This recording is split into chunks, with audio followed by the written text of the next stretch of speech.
तो हेलो दोस्तों, तो आपका एक क्राइम स्टोरी के एपिसोड नंबर 46 में स्वागत है। दोस्तों, आज मैं आपको आगरा के कोतवाली शहर के साधु राम मोहल्ले में एक ऐसा वाक़या बताने वाला हूँ जिससे दोस्तों पूरे इलाके में जो मोहल्ला होता है पूरा यहाँ से सदमे में रह जाता है। क्योंकि दोस्तों एक घर पर यहाँ से एक औरत और उसके 3 बच्चों की यहाँ से लाश बरामद होती है। जैसे यहाँ से पुलिस शिनाख्त के लिए आती है। और दोस्तों आपको उससे पहले की बताता हूँ कि होता क्या है। सुबह लगभग यहाँ से 8 साढ़े 8 के टाइम हो रहा होगा। होता क्या है दोस्तों, पूरा यहाँ से घर खुला हुआ था, जो गेट वगैरह थे वो भी खुले हुए थे।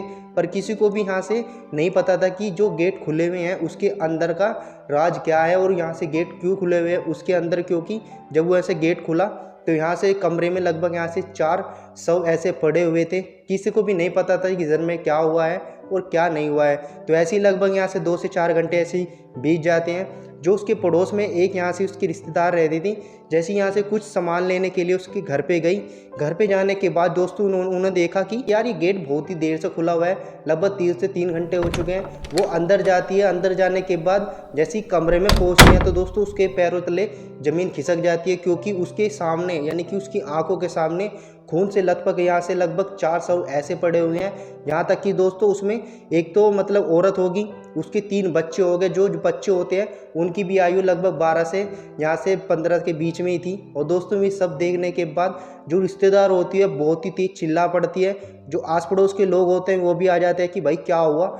जैसे ही यहाँ से लोग बाग आते हैं, उन्होंने देखते हैं तो यहाँ से दोस्तों सभी की सभी आंखें फटी की फटी रह जाती है। ठीक इसी तरह दोस्तों पुलिस वाले को यहाँ से फ़ोन करते हैं। फ़ोन करने के बाद पुलिस शिनाख्त के लिए आती है। जैसे ही दोस्तों यहाँ से इस केस का खुलासा होता है तो दोस्तों कहीं ना कहीं आप भी चौंक जाएंगे कि कोई अपना भाई यहाँ से अपनी बहन और उनके बच्चों को भी मार सकता है। जो मृतक होती है, जो विक्टिम है, उसके जो पिता होते हैं विनोद, वो जैसे यहाँ से खुलासा करते हैं। खुलासा करने के बाद दोस्तों जो हत्यारा होता है वो और कोई नहीं बल्कि उसका भाई होता है, जिसके साथ दोस्तों वो पली बड़ी थी, जिसके हर साल यहाँ से रक्षाबंधन पर उसकी कलाई पर राखी बांधती थी। पर उसको नहीं पता था जिसकी हाथ में वो राखी बांध रही है वो एक दिन यहाँ से उसकी जान ले लेगा और उसके बच्चों को भी यहाँ से हत्या कर देगा।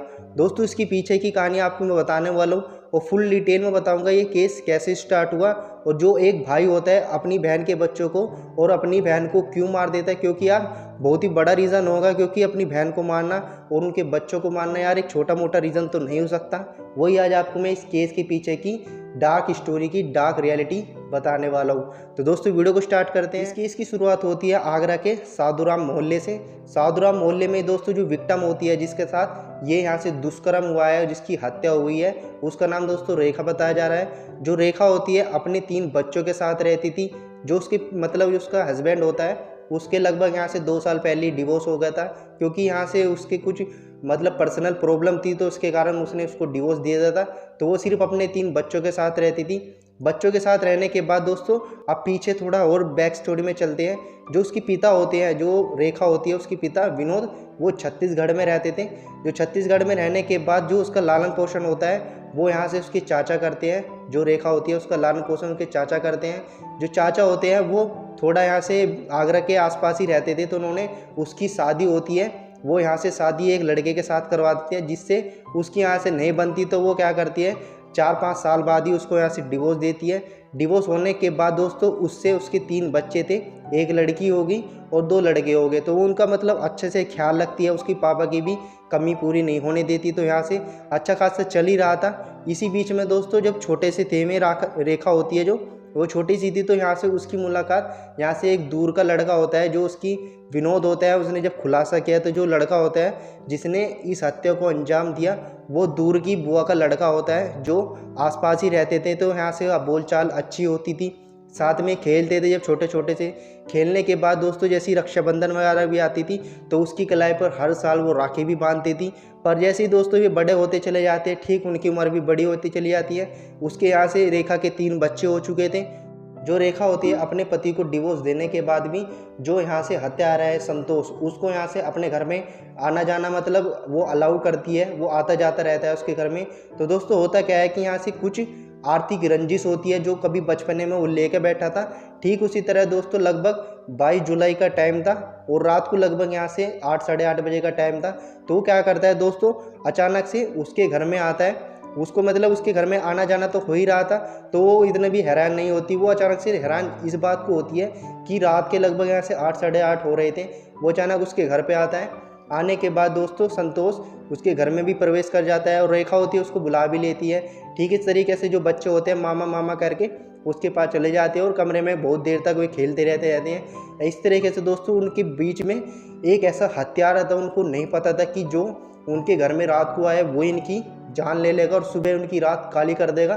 ठीक इसी तरीके से किसी को भी किसी कानो कान खबर नहीं थी। तो दोस्तों ऐसे ही यहाँ से जब वो रेखा उससे पूछती है कि ऐसा अचानक से तुम क्यों आए और यहाँ से कोई कुछ काम था क्या तुम्हें, तो वो कहता है कि नहीं ऐसे नहीं, बस मैं यहाँ से थोड़ा गुजर रहा था, मुझे एक काम था, मैंने सोचा कि चलो रेखा के घर पे चला जाऊँगा, अपना सुबह होती है अपना घर चला जाऊँगा, तो रात बिताने के लिए मैं तुम्हारे पास आया था, तुम्हें कोई दिक्कत तो नहीं है। रेखा कहती है कि नहीं नहीं ऐसा कुछ नहीं है, खा पिए अपना मौज ले, कोई दिक्कत नहीं, तेरी बहन का ही घर है। तो इस तरीके से वो बिल्कुल भी उस पर शक नहीं करती, क्योंकि यार उसके दिमाग में क्या चल रहा था संतोष के उसको नहीं पता था। ठीक इस तरीके से लगभग यहाँ से 11 से 12 बज जाते हैं। जो यहाँ से संतोष होता है उनके खाने में एक बहुत ही नशीला पदार्थ मिला देता है, या नशे की गोली वगैरह भी कह सकते हैं। मिलाने के बाद दोस्तों जो बच्चे होते हैं और जो रेखा होती है वो एकदम से यहाँ से बेहोश हो जाती है।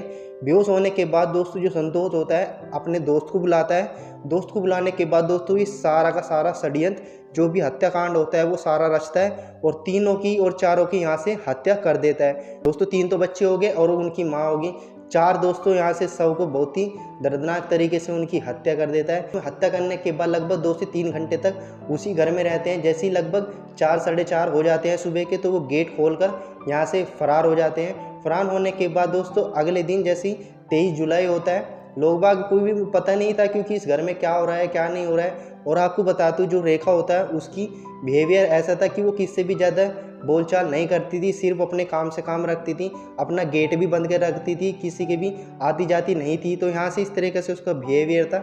इस तरीके से दोस्तों लगभग 3 से 4 घंटे बीत जाते हैं। आपको बताता हूँ जो उसके बराबर में रिश्तेदार रहती थी, मतलब दूर की रिश्तेदार थी, आना जाना होता रहता था। तो यहाँ से जैसी वो सुबह लगभग 8 साढ़े 8 के आसपास गेट देखती है कि यार बहुत देर से गेट खुला हुआ है। इस तरीके से जैसे वो घर में जाती है वही दोस्तों मंजर उसके सामने आ जाता है। दोस्तों इस तरीके से सारे पड़ोसी होते हैं वो सारे उसके घर में इकट्ठा होते हैं। इकट्ठा होने के बाद पुलिस को इन्फॉर्म किया जाता है। जो पुलिस होती है वो इन्वेस्टिगेशन के लिए आती है। दोस्तों पुलिस आने के बाद जो पड़ोसी होते हैं उनसे पूछताछ की जाती है और जो रेखा होते हैं उसकी जो पिता होते हैं विनोद, उनको भी इन्फॉर्म किया जाता है, वे भी वहाँ पे आते हैं। पूरी तरीके से पूछताछ की जाती है। तो पूछताछ करने के बाद आखिरकार दोस्तों जो संतोष होता है जो यहाँ से हत्यारा था उसका नाम सामने आता है। पुलिस होती है दोस्तों उसके दोस्त और संतोष को यहाँ से एक गांव से यहाँ से अरेस्ट कर लेती है। अरेस्ट करने के बाद दोस्तों उनसे पूछताछ की जाती है। तो फिलहाल यहाँ से उसने अपना जो जुर्म होता है वो कबूल नहीं किया है कि उसने क्यों मारा था। रोज़ उससे पूछताछ की जाती है, उसकी तारीख लगती है, डेट आती है, यानी कि कोर्ट में पेश किया जाता है, पर अभी तक भी कोई ठोस सबूत नहीं मिला है कि उसने क्यों हत्या करी, इसके पीछे की क्या सच्चाई है कि उसने अपनी बहन और 3 बच्चों को बहुत ही दर्दनाक तरीके से मार डाला। तो दोस्तों इस तरीके से यहाँ से इस केस की एंडिंग होती है और ये केस अभी भी पेंडिंग में पड़ा है क्योंकि संतोष ने ऐसा कोई खुलासा नहीं किया है कि यहाँ से पता चले कि उसने हत्या क्यों करी। पर दोस्तों उस पर हत्या के मामले में 302 धारा जरूर लगी है, जिससे कि दोस्तों अपनी वो सज़ा काट रहा है और आगरा की जेल में है। दोस्तों ये केस कैसा लगा आपको कमेंट करके बताना, और जो भी आगरा के आसपास का इलाका है जो भी मेरी वीडियो देख रहा है वहाँ से यार कमेंट कर देना कि हमारे इधर का एक केस था और ये मेरी वीडियो कहाँ तक जा रही है यार वो भी बताना। ऐसी वीडियो देखने के लिए दोस्तों लाइक से सब्सक्राइब कर लेना। मिलते हैं किसी और क्राइम से रिलेटेड वीडियो के साथ, तब तक दोस्तों देखते रहे easy tech channel. Take care and bye.